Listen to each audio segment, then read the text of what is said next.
Committee will come to order. Before we get into this, I just want to say we did our second field hearing. The first field hearing for the entire committee was done in Ranking Member Levin's district. He represents Camp Pendleton, and I thought that was fantastic. And I want to thank you personally and professionally for coming to Wisconsin. And we did another field hearing on TAP, and I think it was very, very successful. And you really showed yourself to be a dedicated legislator and a consummate professional, sir. Thank you. So thank you.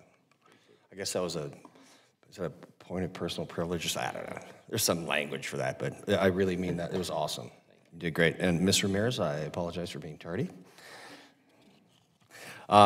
I want to thank everybody for being here today to discuss how we can ensure that our transitioning service members are receiving the mental health support they may need before, during, and after transition. And as always, I appreciate the nonpartisan nature of this subcommittee. We got a little squirrely this morning, honest to goodness, and we don't need that here, the politics. Myself, I'm guilty of it also, Ms. Ramirez, so if I said something to offend you earlier, I apologize publicly and privately, if you'd like also. You're also a professional, ma'am. So we're just not going to do that here. We're just not. It's no secret to anyone, as a former SEAL, fixing the TAP program for our transitioning service members is something I'm very passionate about. I've had over 21 of my friends, actually 21, sorry, commit suicide. Navy SEALs that you never heard about. And, you know, one is too many, 21 is very troubling. We've made improvements in the transition assistance program. One of my top priorities during the Congress, and have advanced numerous bills in that direction. I know change doesn't happen overnight, but for some of our veterans, if change is not implemented soon, it'll be too late. The scourge of suicide takes an average of 17 veterans' lives a day, and I believe that number is not accurate. I believe it's much higher because the way the Veterans Administration actually records suicide, so I believe it's much more than that. Data shows that in recent years, many of our veterans who died by suicide had transitioned from the military no less than 2 years prior to the death. The year before transitioning service members are discharged and 2 years after are the most dangerous time for a new veteran, especially those who are younger and are trying to navigate the civilian world. The issue is that in a millisecond, you lose your uniform, your rank, your authority, anywhere from half to your entire paycheck. And the joke with my wife and several other military spouses is twice the husband, half the paycheck. That's real. How many spouses do we have here? In 2020, the suicide rate for veterans who had transitioned from the military just 1 year prior was twice as high as the national average, and that statistic keeps me up at night, and it should keep everybody up at night, especially people sitting on this panel. These veterans are not just numbers. They are my friends. They are the people that have ensured that we have the ability to conduct this hearing in peace. We just simply have to make sure that we do better, and we can. There's got to be some actual accountability in these programs for the failures that have been identified. These agencies cannot simply check a box and call these programs a success. One life lost, again, is too many. The Government Accountability Office has identified numerous ways that we're failing to connect our service member with mental health services. The warm handover process is not happening as it should. Who in the federal government or personnel on these bases is accountable, and what can we do to change it? This isn't just a big hand little map issue. We identify people and hold them accountable. We got to start doing that. The In-Transition program, which is supposed to ensure service members with identified mental health issues are connected with the mental health provider after transition, is not connecting with service members about 70% of the time. According to the Government Accountability Office's In-Transition has a successful contact rate of 2%. So who in the DOD is accountable for calling these programs a success and coming back here and getting money every year? It's 2%. It's absurd. I'm very frustrated by DOD's failure to respond to the GAO's recommendations immediately. And to my knowledge, DOD only did so after I sent a letter to them asking about these recommendations for their plan to improve this program to reach actual service members. And I believe I'll be reading the response that I got back because it makes absolutely no sense at all. I don't want to hear platitudes any longer. I don't want to hear any excuses today. I want to hear concrete ideas for how we're going to reach the goal, and that is to get in contact with as many veterans and vulnerable veterans as possible. With that, I'd like to yield to Ranking Member Levin for his opening remarks.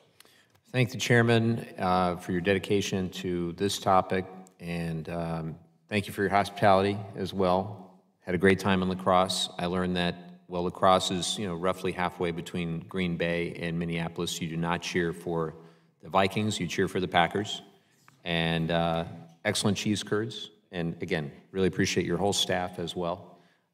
Excellent field hearing. And I think it's archived on the internet somewhere, hopefully. It is. It was on ESPN, the Ocho, which is, as we know, it's C-SPAN. But it was really good. And then hearing from, some of the veterans themselves, I think in particular, was really impactful. We've done a number of hearings on transition, and we've actually made some great progress. Thinking back in the 5.5 years I've been doing this, I remember my friend Jody Arrington and I got the Bill Mulder legislation across the finish line. That's named after a friend of Jody's from high school that tragically took his own life after service. And we now have the off-base transition training program, the pilot, better late than never. We're getting that off the ground. Certainly look forward to discussing that with you in future hearings. But a lot to cover today.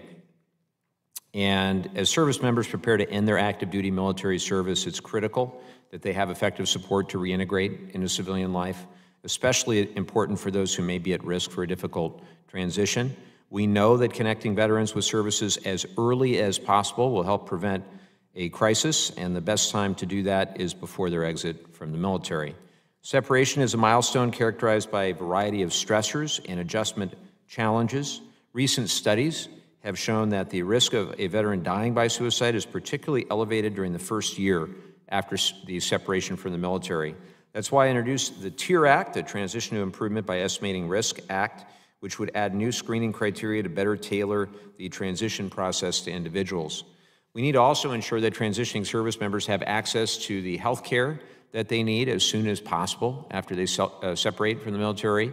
Ranking Member Takano has the Ensuring Veterans Smooth Transition Act, and that's what that legislation would do. It would automatically enroll veterans into VA health care unless the veteran opts out upon discharge from active duty.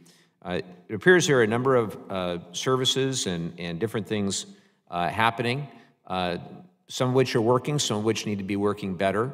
The GAO report in particular concerned me on how some of these programs are being implemented and their relative effectiveness. TAP is jointly administered by 7 federal agencies. Think of that, 7 federal agencies.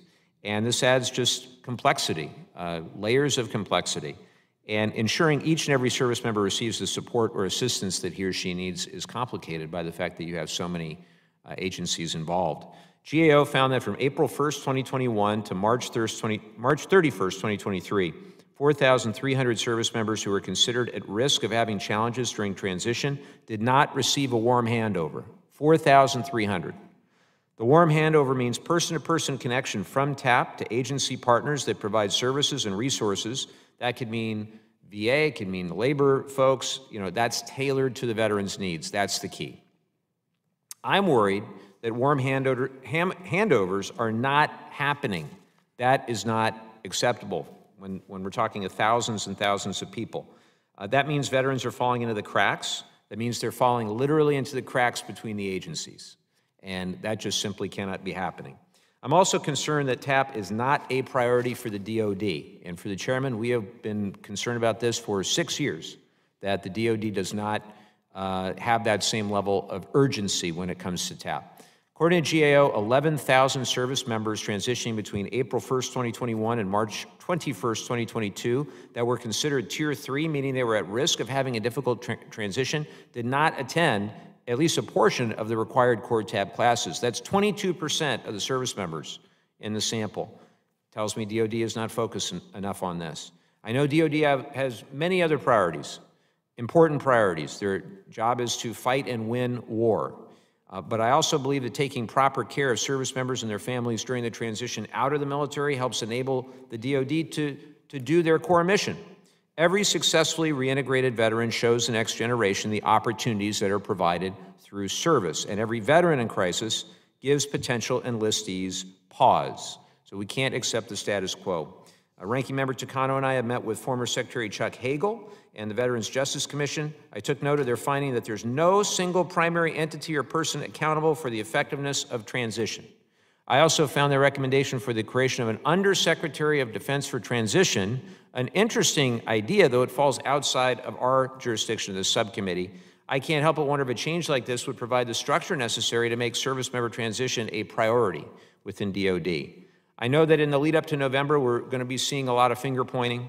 It's silly season, but I don't see this topic as an attack on any party or any administration, because this problem has existed as long as I have been around under different administrations. We're here to call out the culture within DoD and push to provide frontline commanders, service members, and their families the time and resources to make informed, thought-through decisions about their reintegration into civilian life. This is going to continue to be a priority for us, regardless of what happens with any election. The last thing I'll say, and thank you for giving me this time, we need to have a serious discussion on which committee has primary jurisdiction of TAP. And I've been saying this, and I believe you share this opinion. The implications of a good or bad transition on preventing veteran death by suicide are too important to be at the mercy of an annual NDAA cycle. Fixes need to come quickly and as standalone legislation. And so I'm a little biased being on HVAC, but I think that this is where primary jurisdiction should be. So I thank the chairman for the time. Look forward to working on this for a long time to come, and I yield back. Yes, sir. Thank you very much, Ranking Member Levin. And for the record, I concur with you that this does not belong anywhere but here. We bear the brunt of poor decisions made by the DoD. This committee does, and the families do. And I feel that we have a moral obligation to fulfill the duty, which is to make sure that we take care of our veterans in a life cycle. I'd like to now introduce our witnesses. Our first witness is Ms. Melissa Cohen, Executive Director of Outreach, Transition, and Economic Development at the Veterans Benefits Administration. Ms. Cohen is accompanied by Ms. Debord. Did I get that right? Excellent. Executive Director of Care Management and Social Work at the Veterans Health Administration. Our second witness is Ms. Susan Orsega, Deputy Assistant Secretary of Defense for Health Services Policy and Oversight at the Department of Defense. I want to thank you for coming. To my knowledge, you're only the second person from the Department of Defense that has been here. And we ask you guys all the time, and we get blown off all the time. So thank you. It's probably going to get worse from here, ma'am. I'll just be honest with you. Our third witness is Alyssa Hundrup, Director of Healthcare at the Government Accountability Office. And our final witness is Mr. James Rodriguez, my friend, Assistant Secretary for Veterans Employment and Training Service at the Department of Labor. Please stand and raise your right hand.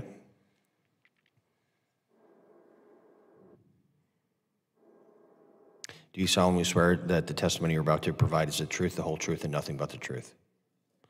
Very well, thank you. Let the record reflect that witnesses have answered in the affirmative. Ms. Cohen, you are now recognized for 5 minutes to deliver your testimony on behalf of the Department of Veterans Affairs.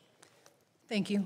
Chairman Van Orden, Ranking Member Levin, and distinguished members of the subcommittee, I appreciate the opportunity to appear before you today to discuss access to mental health care programs and services during the transition from military to civilian life. Accompanying me today is Jill Debord, licensed clinical social worker, Executive Director, Care Management and Social Work Services. Within VA, our focus is on increasing transparency, improving collaboration, and keeping veterans at the center of everything we do. Support for transitioning service members is an interagency effort. The VA, Department of Defense, and Department of Labor, for example, work to ensure transitioning service members and veterans are equipped with the knowledge, tools, and skills needed to meet their career readiness standards, as well as have access to the benefits and services they have earned and deserve. While VA has implemented several successful avenues like Solid Start to connect service members and veterans with needed resources, we have more work collectively to do. During VA's portion of the Transition Assistance Program, we outlined many critical topics to include community resources, disability compensation, education, and healthcare benefits. We cover support for housing insecurity, homelessness, military sexual trauma, as well as discuss the warning signs and risk factors related to suicide. We also underscore the value of the Veteran Crisis Line, prioritizing mental health.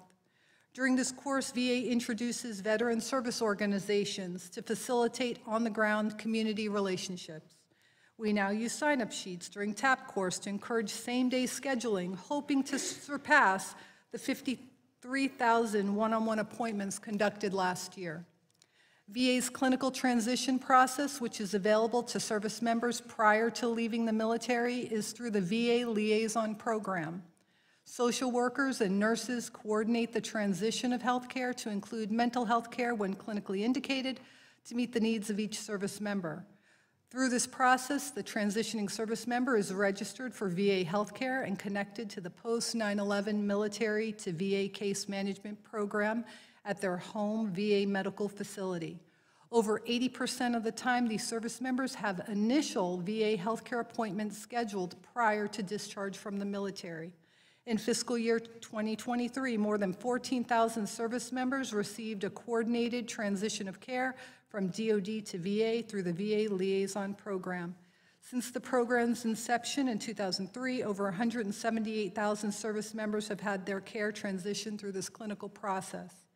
Assistance continues post-separation with the VA Solid Start program. In this program, VA calls all eligible veterans, regardless of their character of discharge, at 3 key stages: 90 days, 180 days, and 365 days post-separation, during their first year after separation from active duty.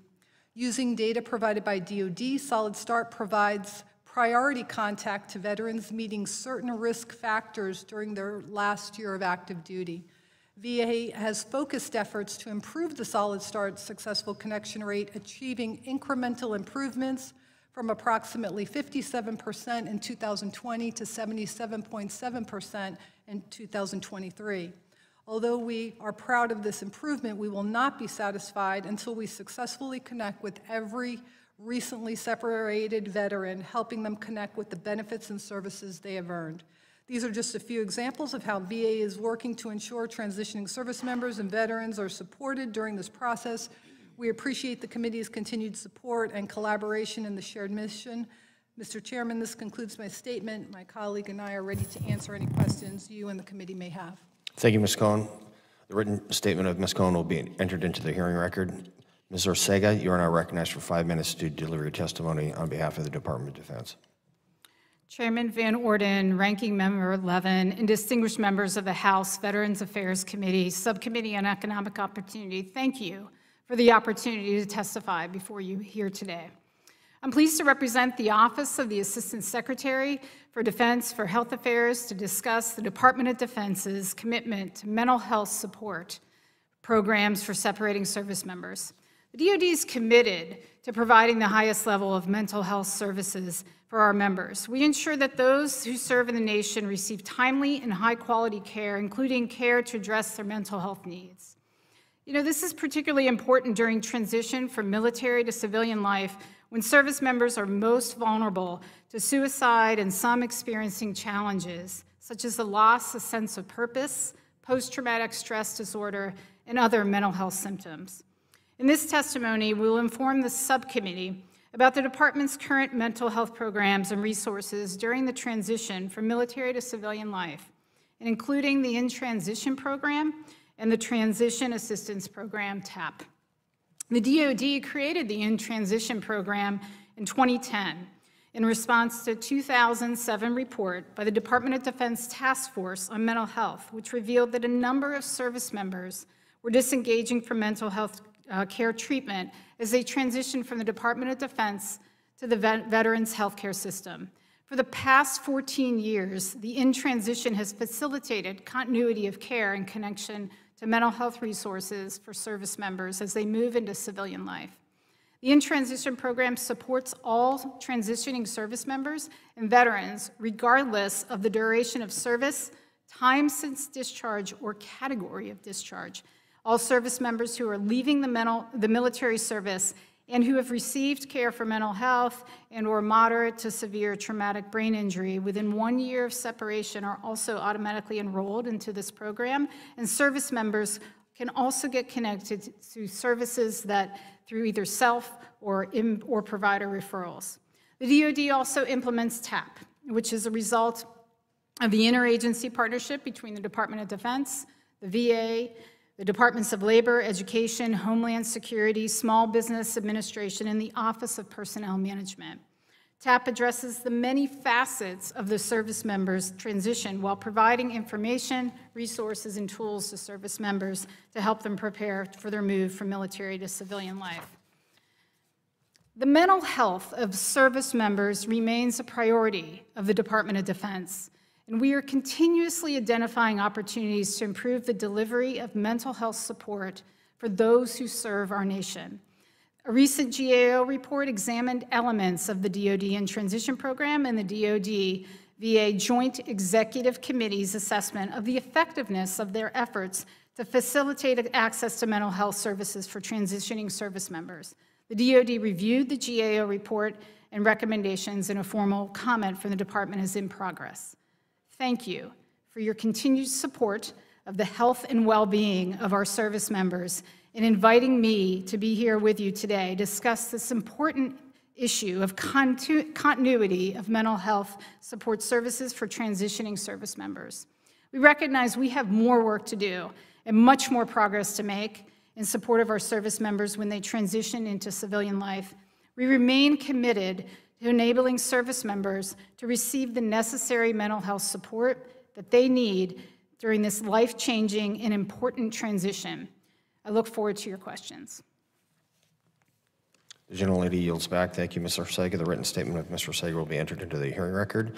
Ms. Hundrup, you are now recognized for 5 minutes to deliver your testimony on behalf of the Government Accountability Office.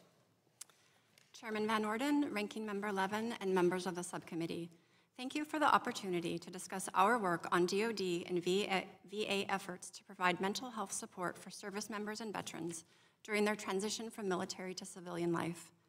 The transition period can be fraught with challenges as service members adjust to social and civilian life outside of the structured military. Tragically, as has already been mentioned, studies have found that the suicide rate for veterans in their first year of separation is about 2.5 times higher than that of the active duty population. My testimony today covers findings and recommendations we have made related to 3 different VA and DoD programs that are in place to support service members and veterans during the transition period. In July, we reported on DoD's In Transition program, a program intended to facilitate connections to mental health services during times of transition. The program identifies individuals for automatic enrollment if they meet certain criteria, including the use of mental health care in the year prior to their separation. However, we found several concerns with this program. First, In Transition does not identify eligible individuals until 2 to 3 months after their separation. This falls during the last 9 months of the 24-month transition period, which may result in a gap in assistance during a particularly vulnerable time. Second, In Transition is often unable to successfully reach eligible individuals, due in part to outreach that relies on cold telephone calls.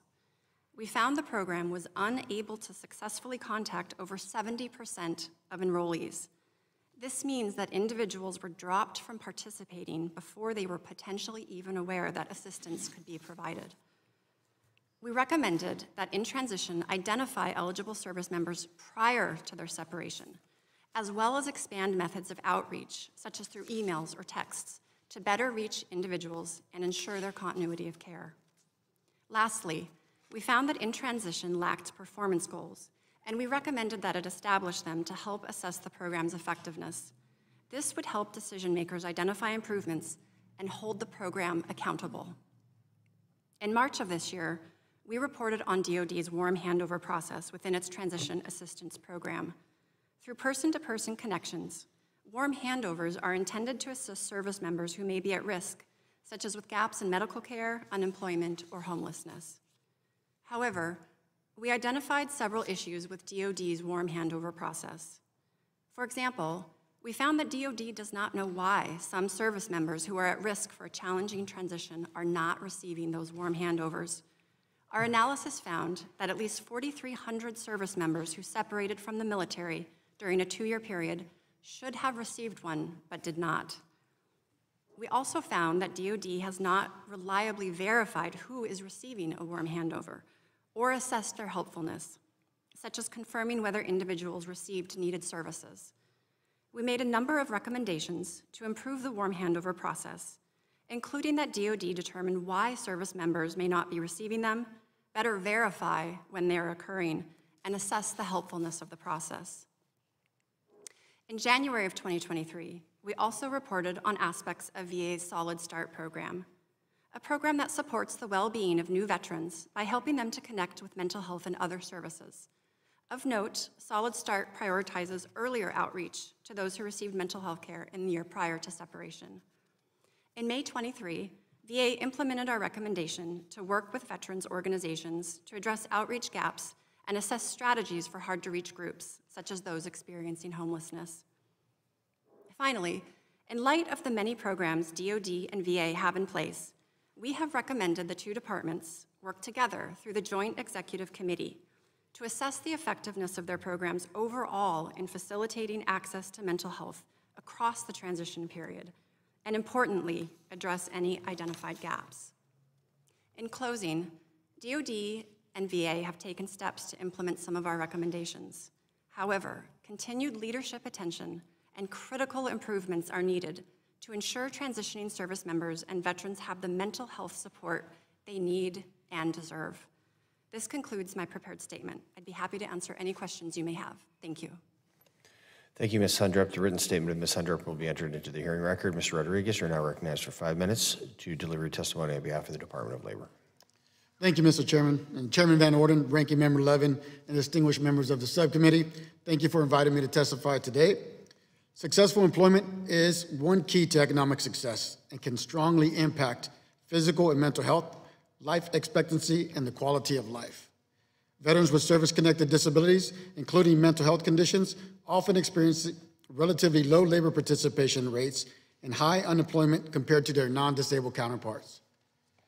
Research indicates that unemployment can adversely affect mental health and is associated with a higher risk of suicide among veterans. And veterans with mental health conditions, particularly those at risk of or experiencing homelessness, may face increased risk of suicide following job loss. To address these issues, it is critical for transitioning service members and veterans to receive the employment and training support that they need. DOL Vets administers the employment component of the Transition Assistance Program. As detailed in my written testimony, we have made great strides in developing a number of innovative employment curriculums and working with public and private partners to connect participants to the services they need. For example, participants of the TAP Employment Navigator and Partnership Program have faster transitions from the military service to civilian employment and higher wages. And while EMPP aims to get the military to civilian transition right from the start, we recognize that not all journeys are linear. The Off-Base Transition Training Program is designed as a safety net for veterans who may have fallen outside the traditional transition path. It offers a flexible, no wrong door approach, meeting veterans where they are and in their post-service life to provide support whenever it's needed. When TAP participants need mental health care or other services, we provide person-to-person referrals to DOL's American Job Centers and other partners when needed. DOL's American Job Centers are one-stop locations that offer a broad range of employment and wraparound supportive services, which includes linkages to physical and mental health care, as well as referrals to the Veteran Readiness and Employment Program at the Department of Veterans Affairs and other services and programs in their local communities. It is important to note that veterans receive priority of service for all workforce training programs funded in whole or in part by the Department of Labor. VETS administers the Jobs for Veterans State Grant Program, which provides funding for dedicated staff who work in the American Job Centers to provide individualized career and training-related services to eligible veterans, and to assist employers to fill their workforce needs with job-seeking veterans. This includes, but is not limited to, veterans who self-identify as having a physical or mental health disability, as well as veterans experiencing homelessness. VETS has leveraged our available flexibilities to expand program eligibility and ensure the delivery of quality service to our veterans. Veterans experiencing homelessness face specific challenges, including higher prevalence rates of post-traumatic stress disorder, as well as physical disabilities and challenges transitioning to civilian life. VETS administers the Homeless Veterans Reintegration Program, or HVRP, which is designed to address these barriers and empower veterans to secure good jobs in stable and high-demand occupations paying livable wages. HVRP programs partner closely with their local American Job Centers, helping veterans experiencing homelessness reintegrate into the workforce by providing employment and wraparound services, including mental health care, suicide prevention services, and addiction counseling. All of the services I've discussed are critical to veterans, especially those struggling with unemployment, which can negatively impact mental health and create difficult experiences. We have made important investments in veteran benefits and health care, and I urge Congress to similarly invest in our veterans employment programs, as well as the personnel who help facilitate these programs. I am committed to working with the subcommittee and our many partners and stakeholders to ensure the best transition for our service members and their families, and to connect them to mental health and other services that they need. Chairman Van Orden, Ranking Member Levin, and distinguished members of the subcommittee, this concludes my statement. Thank you for the opportunity to be part of this hearing, and as always, I welcome your questions. Thank you, Mr. Rodriguez. The written statement of Mr. Rodriguez will be entered into the hearing record. I'm now going to proceed to questioning, and I would like to recognize Ranking Member Levin for 5 minutes to question the witnesses. Thank you, Mr. Chairman, and I've got a bunch of questions. We'll get through as much as we can in 5 minutes. Hopefully we'll have a second round if there's time for it. I want to start with DOD. I want to, as Chairman said, thank you for being here, and all, honesty, it's really reassuring, and this is what we need. I can tell you, we appreciate your record of service as well. I believe you're in the Commission Corps of the Public Health Service was your background. I'm very grateful for that service. I hope you agree with the statement, every successfully reintegrated veteran shows the next generation the opportunities provided through service, and every veteran in crisis gives potential enlistees pause. So yes, you agree with that? Good. We have a huge problem here, okay, according to information that we've seen. You've got tens of thousands of high-risk service members that are not attending their TAP classes the way they're supposed to be. What are you doing? This is not your fault, right? It's not you. But what is the department doing to enforce the current mandated timelines for attendance for TAP, and how are you holding the services accountable for doing this? Thank you very much, Chairman, for the question. First of all, I think we recognize there's so much more work to be done, and while the office that I work under is not responsible for the TAP, under Health Affairs, we're responsible for the policies and the guidance that influence TAP. So I am committed to taking back to those service military departments this point about TAP and ways of which we can work better. So I appreciate your answer. And again, it's not your fault, but the inability to, do something about it yourself, I think, is a symptom of the department not having a single person or entity responsible. And it's deeply frustrating. I think we have to work on a bipartisan basis here. We've got to do everything we can to try to address this. We've heard veterans express concern and frustration. They didn't feel the level of support that they needed. They felt rushed. I've heard this personally, rushed through the process. They're given a lot of information in a very short period of time, and they are perceived, and I've heard this from multiple transitioning service members in the last number of years, that they're being treated significantly differently as soon as they communicate their decision to leave the military. So how is the department addressing all of this, and what changes can you commit to? Again, in your limited capacity, but what changes can you personally commit to help shift the culture and the priorities related to those who are separating from military service? Again, thank you for the question. Since I've been appointed, I've identified mental health as one of my big focuses in my portfolio. And my team is committed to mental health of our service members, both active duty and then transitioning members. And there's really 3 focuses. One, reducing the stigma. We've got to do better at reducing stigma. And two, increasing awareness. And then three, promoting the capacity of those that have behavioral health professionals who can touch and tap into reaching and connecting with those individuals. I think all that sounds great. I think there is fundamentally a culture shift that needs to occur as well. And look forward to further discussion in the months and years ahead. With the time I have left for now, I want to turn to Solid Start. Director Hundrup, thank you for the work that you provided, very enlightening. Does VA's Solid Start program have a more effective outreach strategy than In Transition for connecting with new veterans in need of mental health services? And if so, could you expand on that? Thank you. Yes, we did find some notable differences between the two programs, particularly that Solid Start has been more successful in reaching veterans. To put a point on it, in our work, we found that Solid Start was able to successfully reach over 70% of veterans. In contrast, the In Transition program during the time period we looked at was not able to successfully contact 72%. So I get that, but why? So, right, so I think there are key differences. 18 seconds. Okay, key differences in their outreach strategies. Solid Start is using different methods, many different phone calls at different points in the year. In Transition makes just Hold a few that phone thought, calls. because I'm going to come back to you, Okay. assuming he gives me a chance. Okay. Thank you. I yield back.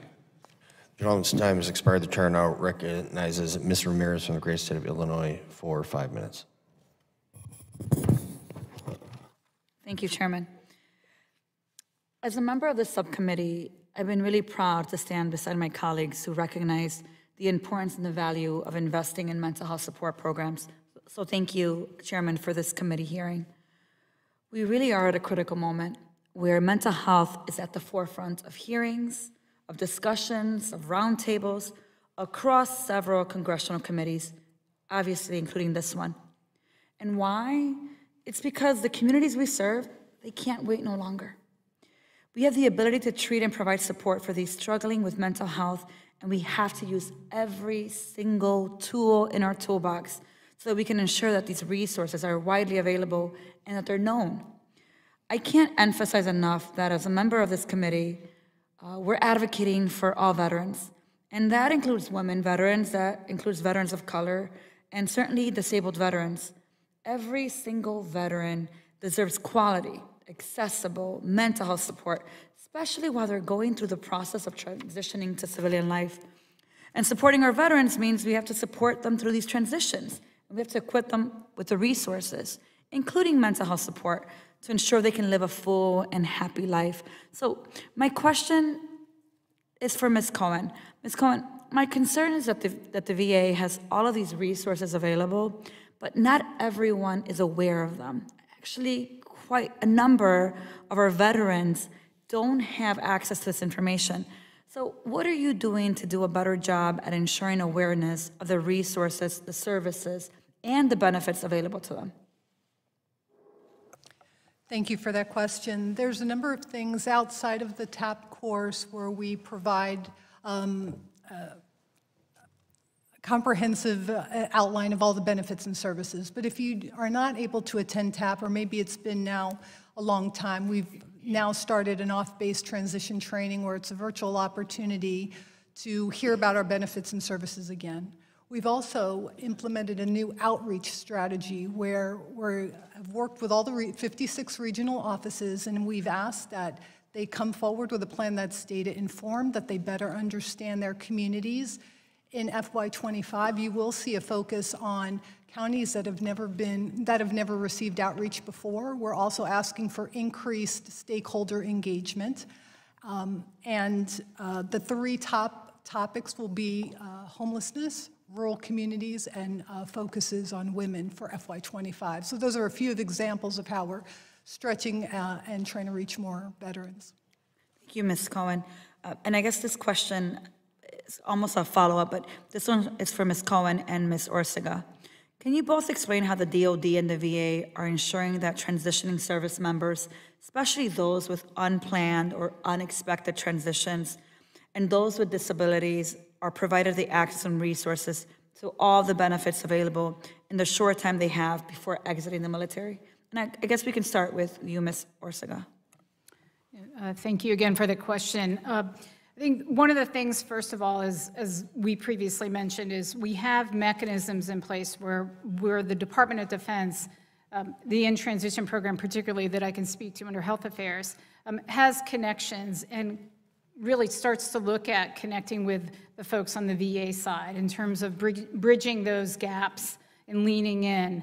I think also, I would say, is each separating service member is not a one-stop shop, meaning it's each individual is different, has different needs and different resources. And so in the time that I've come on board, I've talked to a variety of different staff across the department and those inside of Health Affairs and outside in the military departments, and really to try to look at those resources and, as you pointed out, kind of bring all those tools together so that we are capitalizing on not just one-stop tool, but multiple tools and resources to tackle the behavioral issues. Great. Ms. Cohen, when you answer, because our time is running out, can you also answer this last question I have here?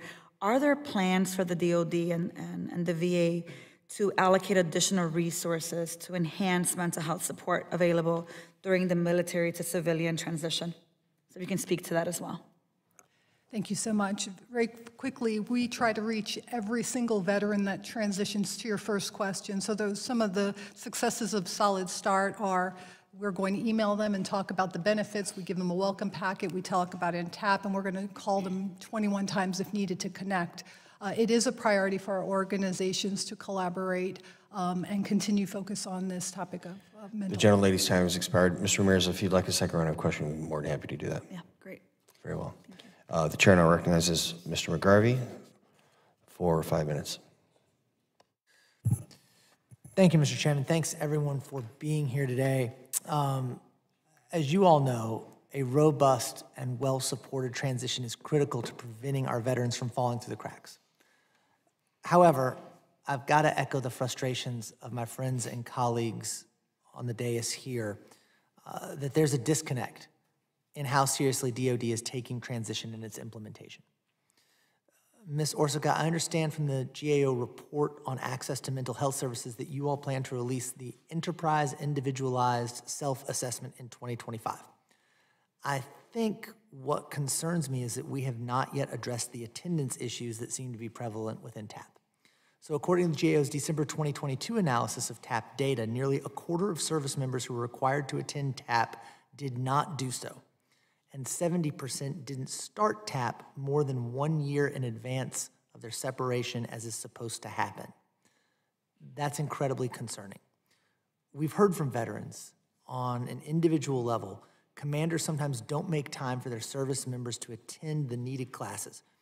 We've also heard on a structural level that there is a pervasive and lingering culture across the DoD that makes TAP a back burner issue. Or worse, they just don't care. That's unacceptable.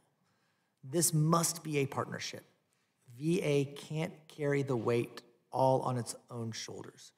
So, Ms. Orsega, my question to you is, what steps are you all taking to ensure that every service member attends TAP and that individual commanders and others responsible for service members' time comply with requirements? Thank you very much, Congressman. So while I'm not responsible for the TAP within my responsibilities, I understand the frustration, and I'm committed to carrying this information and this message back to the departments. Each of the departments are responsible for the TAPs, and what Health Affairs does and what is in my responsibility focus is looking at those policies and working towards the guidance that implements and informs the TAP program. So I'm committed to taking that message back to the department. Thank you for taking it back. And who is responsible for TAP? Each military service department is responsible for the execution of the TAP within each of their services. Because I don't want this to be an example of where everyone can point the finger at somebody else and then no one becomes accountable. So who would be the most accountable to getting our service members to actually do the TAP services? Important question. Each of the service members that are connected and assigned to each of the service military departments, that's predominantly where the individual TAP counselors are assigned to each of those service members. And what steps are being taken to ensure that those service members determined to be at risk for a difficult transition actually attend all their required core TAP classes? Thank you for that question. And while I'm not responsible for TAP and the execution of it, I will take that question for the record. And to whom will you take that question? I'll take that question back to the department, and we'll take it for the record. And which department or which person? Each service department executes the TAP program. So each of those military departments, so if you're in the Navy, if you're in the Army, et cetera, et cetera. And is there a specific person or office in each one of those departments? I'll take that information back, and we'll take that for the record. Right. But when you say you're taking it to the Navy, that's just a big entity for us. Who? So each of the services, if you look at the commands and down to the individual service members unit, all of those individuals, as they separate, as they retire, they have counselors, and those counselors then meet with those individuals.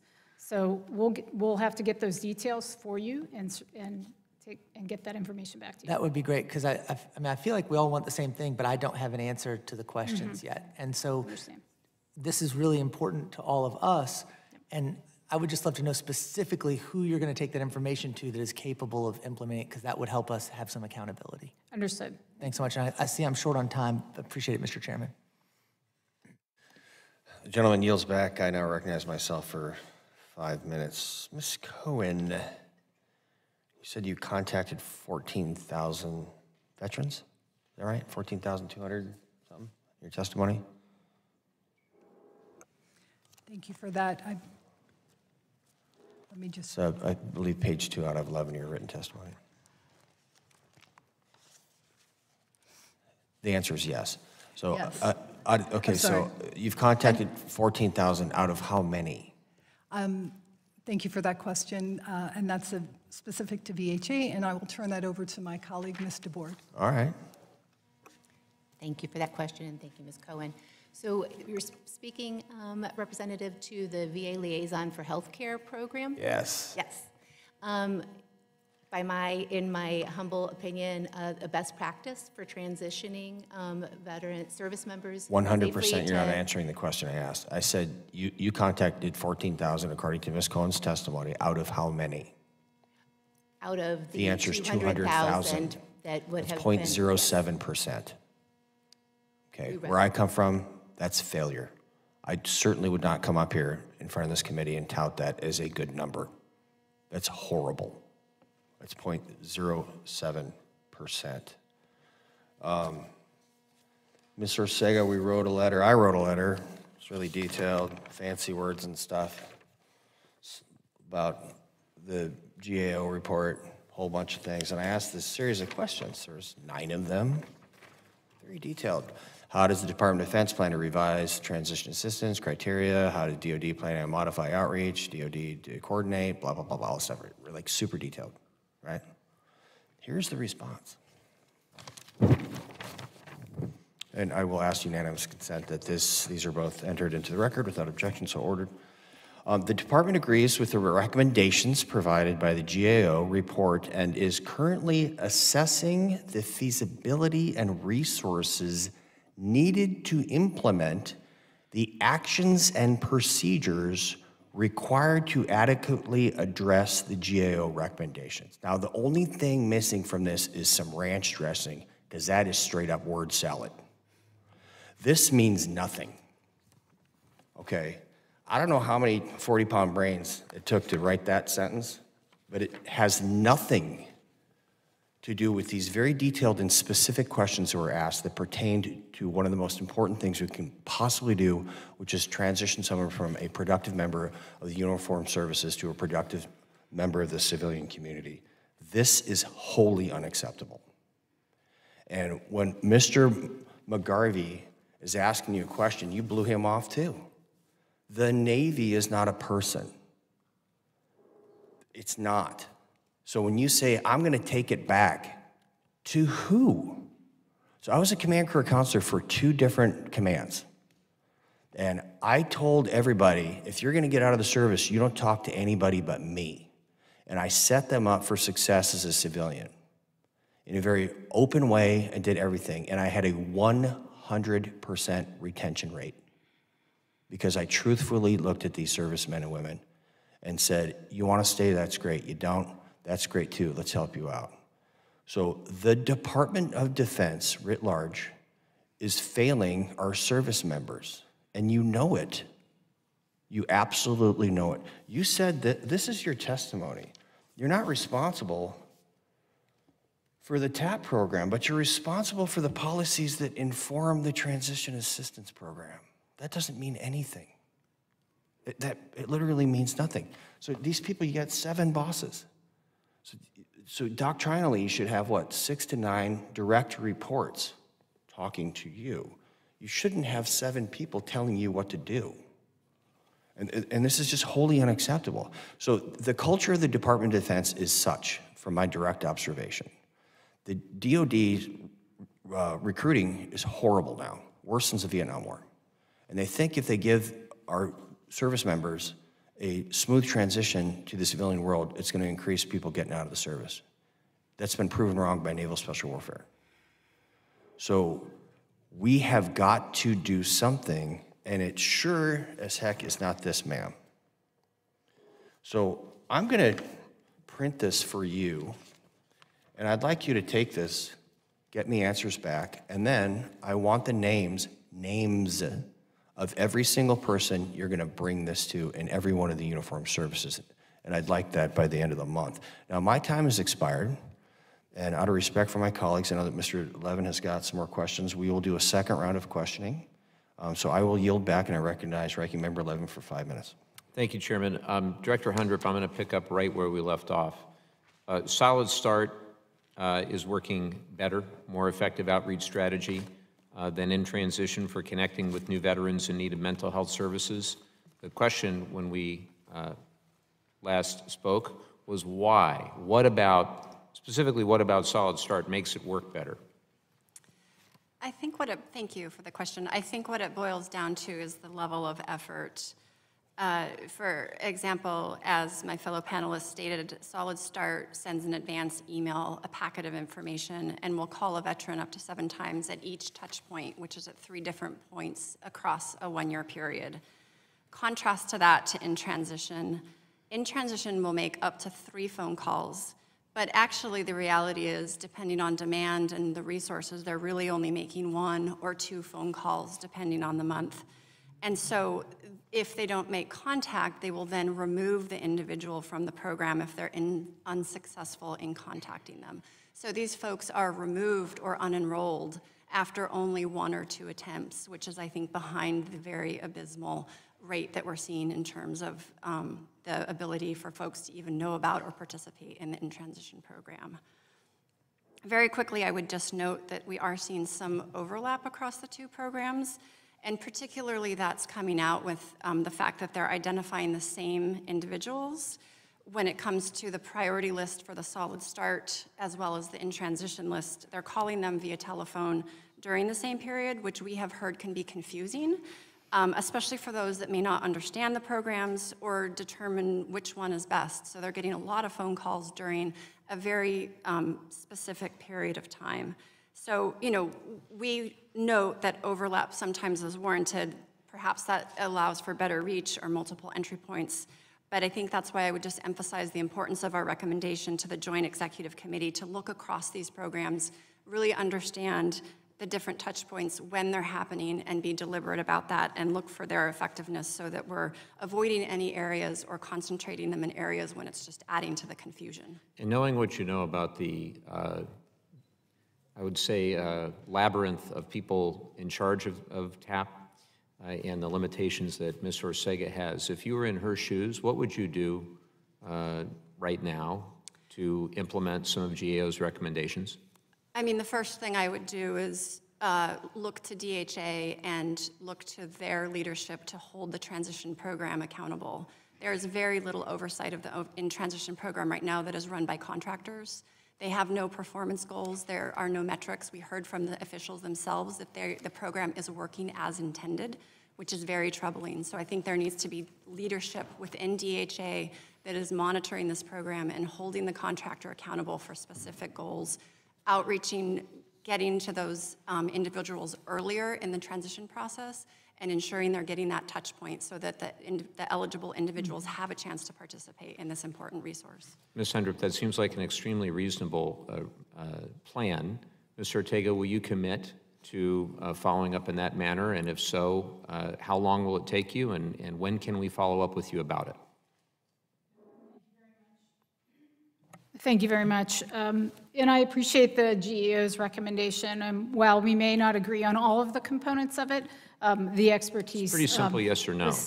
Will you Yes, I commit will to commit. following up in the manner just prescribed by Ms. Hundrup? Yes, I will And how commit. long will it take you, and when will you follow up with us? So I will follow up at the beginning of the next fiscal year cycle. Okay, you'll commit to that, and Yes, staff sir. will take that back, and we'll follow up with the OD, and we appreciate you continuing to work with us.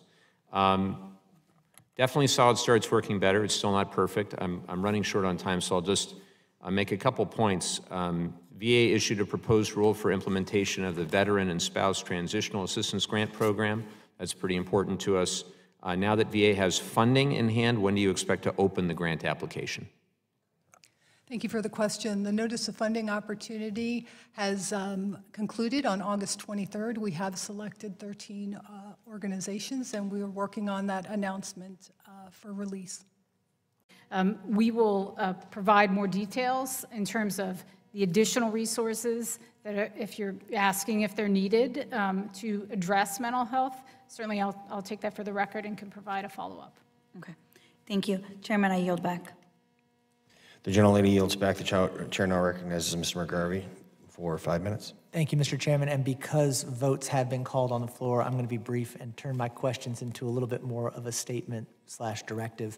Appreciate you all being here today, and I really do hope that DOD will take TAP and ensuring a smooth transition as seriously as is warranted, and will continue to support our service members through thick and thin, when they're out, when they're in. Ms. Debord, thank you. We haven't gotten to some of the VA stuff. I do want to thank you all for your engagement, for your leadership in addressing the social drivers of health and helping our veterans as they transition to civilian life. One thing, I just want to make sure that the VA is not only assessing and providing initial interventions that match veteran families to social resources, but also to see these referrals through to completion. And even in some way, maybe you all are doing it, but making sure there's a systematic way to capture completion data related to the internal consults and community referrals, and to provide necessary follow-ups for veterans who might have just engaged a social worker even one time. Something to think about, and appreciate you all being here today. Thank you, Mr. Chairman. I yield back. The gentleman yields back. I now recognize myself for as much time as I may consume. So in the military, you issue orders and things like that, and one of the things that you do is you have someone restate the mission so that you know that they know what your intent is. So Ms. Orsega, I would like you to restate the mission that was given to you by my colleague from the great state of Kentucky.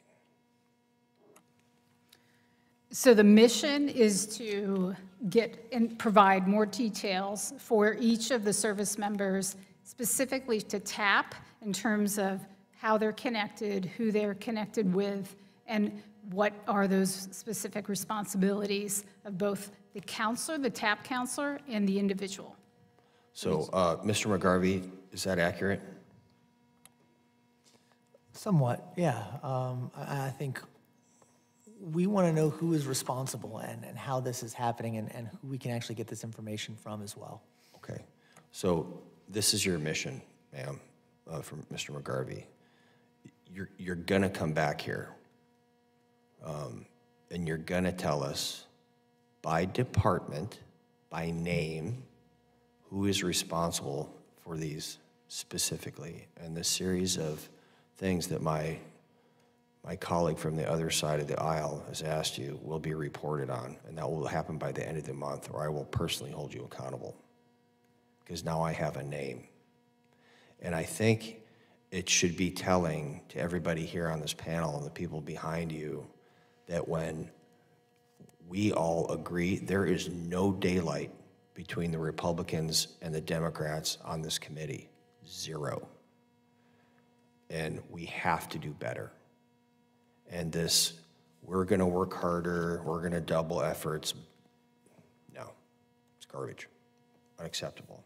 So that's your first mission. The second one is I want answers in the English language for these 9 questions that I do not need to put a condiment on, okay? No more word salad, not doing it, because our veterans are killing themselves because they have 7 bosses. On that note, today is World Suicide Prevention Day. So if anybody's having any issues, I need you to dial 988 and then press 1. So I am unwilling to have another one of my friends or colleagues or someone that has protected our nation kill themselves because of word salad. It ain't happening. I want to thank everybody for attending today, and I appreciate the discussion. And this is not over. We just have to do better, and we can. The road to hell is paved with good intentions, and I don't want to go there, okay? So with that, I yield to my friend and colleague, Ranking Member 11, for any closing statements you may have. I just appreciate the chairman's commitment to working together in a collaborative way, and I know staff took plenty of notes here on all the things you said you were going to do, and they're going to hold you to it, and had plenty more questions, but until we meet again, thank you for the work that you're doing, and look forward to speaking with you all offline. Yield back. The gentleman yields back. Thank you again, everyone, for coming here today. And ma'am, Ms. Orsega, no kidding. I really appreciate you showing up. And by the way, this is the best committee hearing Mr. Rodriguez has ever had. Right? Dude's like, I'm out of here. Woo! I ask unanimous consent that all members may have 5 legislative days to revise and extend their remarks and include extraneous materials without objection. So ordered. The hearing is adjourned.